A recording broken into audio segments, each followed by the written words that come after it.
আসসালামু আলাইকুম এভরিওয়ান। আজকে আমি বেগুন আলু দিয়ে ট্যাংরা মাছ রান্না করব।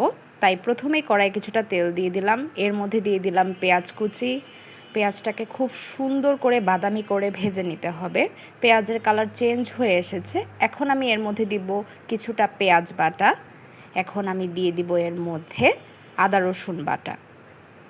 রসুন বাটা এবং পেঁয়াজ বাটাটাকে খুব সুন্দর করে ভাজা পেঁয়াজের সাথে ভাজা ভাজা করে নিতে হবে। এখন আমি এর মধ্যে দিয়ে দিলাম হলুদের গুঁড়া, মরিচের গুঁড়া, তারপর আমি দিয়ে দিব এর মধ্যে ধনিয়ার গুঁড়া।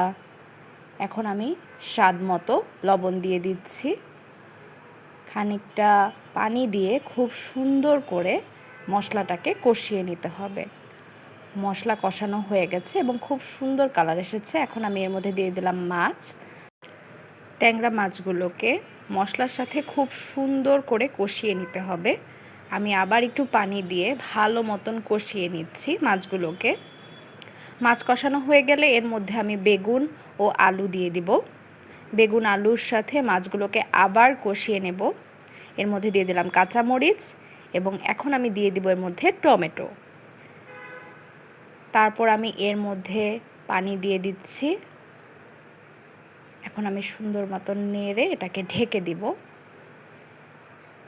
খুব সুন্দর ঘ্রাণ বেরিয়েছে। এখন আমি এর মধ্যে দিব কিছুটা ধনিয়া পাতা, আবার ঢেকে দিচ্ছি।